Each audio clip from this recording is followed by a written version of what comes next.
Hello, and welcome to episode 5 of the Libby Shaw Show podcast. So, in today's episode, I'm going to be talking about Scream 7. And in case you didn't already know, I am extremely excited about the new Scream movie. I haven't been this genuinely excited about a movie in a very long time. And I'm partially excited because of Neve Campbell's return to the franchise after an absence from Scream 6 because of a pay dispute. So basically, Neve Campbell felt that after almost 3 decades as lead character Sidney Prescott, she deserved to be paid more money given that she had effectively carried the franchise. And she felt as though if she'd been a man, she would have been paid more. And that's why she wasn't in Scream 6. Fortunately for us, Paramount agreed to pay her what she's worth. And so we'll see her return in Scream 7, which is out next week on Thursday in Australia, the 26th of February, and it's out on the 28th of February in the US. The other big news is that Matthew Lillard, who played Stu Macher in the very first Scream movie, will reprise his role, and there are many theories online about exactly how he'll return. So in today's podcast, I'm going to be talking about those theories, and then I'll offer my own opinions on how I would like to see him return, before ending, of course, on how Randy, who was killed in the second Scream movie, could return in Scream 8, which, based on what I've seen in interviews, is in the works. So the most popular theory I've read about Stu's return is that he comes back as AI. So the basic gist is that the actual killer in Scream 7 is using AI to replicate Stu's voice. I'm not really sure how I feel about this option being how he returns. The Scream franchise has always been meta and offered some kind of commentary on the real world. So in many ways, this would support that. But at the same time, AI is everywhere, and it doesn't really explain some of the dialogue that we've seen so far in the movie trailer. The specific dialogue I'm referring to is the line, "I've been waiting a long time for this," and "This town reminds me of where we grew up." That could, of course, just be Ghostface trying to mess with Sidney, though. So I'm not entirely opposed to this being the way he's brought back, but I just feel like it's kind of predictable. Another theory doing the rounds is that he'll be a vision, like how the writers brought back Skeet Ulrich as Billy Loomis. It's not an entirely awful way to bring him back, but my issue with this is that it's a repeat of a previous storyline, the storyline that we saw in Scream 5 and in Scream 6. And I'd rather have something new than that, and a lot of other fans are saying the same thing. The next theory is that Stu Macher is alive and that he's been in a mental asylum the last 30 years. So the theory goes that his family is wealthy and they could afford to pay to keep him in hiding for the last 30 years. I like this theory because it is reminiscent of other horror movies like Nightmare on Elm Street, Halloween, and Friday the 13th because it plays into the revenge idea. My only issue with this is that the revenge thing has been done several times before, and while it is a given that the motive behind the latest killing is revenge, it's been done before.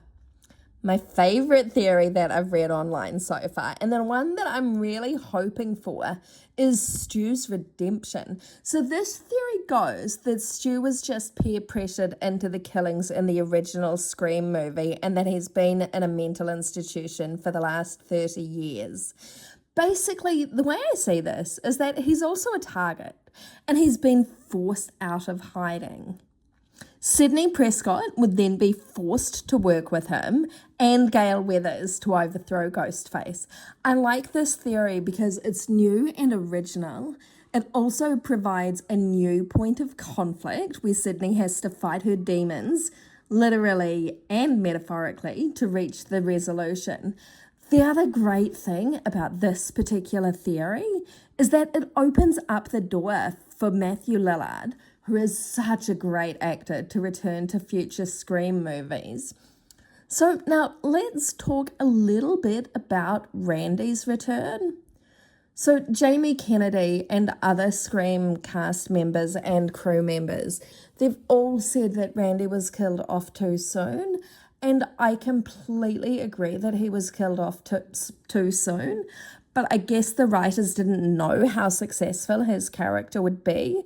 So if I was going to bring back Randy, I would probably either bring him back as, I'm actually not sure let me think about how I'd bring him back for a second. So if I was going to bring back Randy, I mean, the obvious way is that he wasn't actually killed and that he's been in hiding for the last 30 years. By the time Scream 8 comes out, 31, 32 years. But, it has to be believable. And given how much blood we saw in Scream 2, it probably isn't that believable. Another theory I've seen is that Scream 8 is non-canon, and so basically it would go back in time, or it would be almost like this idea where Randy is still alive, but it's non-canon. Yeah, so that's how I'd do it. I'd bring him back in a non-canon way. But I'm not really sure that the fans would like that, given the really cool thing about Scream is that it has always been canon and it's always been made in a chronological way, unlike Halloween, Nightmare on Elm Street, Friday the 13th, Texas Chainsaw Massacre. So it's sort of, I think probably the way I would bring Randy back. I wouldn't bring Randy back as a video because that's been done before. That's been done in Scream 3. So probably the way I would bring back Randy would be as an AI, as someone impersonating him and someone manipulating Sydney. Sort of almost a little bit like what was done with how Maureen Prescott was brought back in previous movies and, how Dewey might be brought back, or he could even be a vision. But I'd like him to have a bigger part. So I'm not really sure how I'd bring back Randy, but I know I want to bring back Randy. But if you've got any ideas on how you'd bring back Randy, I'd love to hear them. Anyway, that's all I've got today.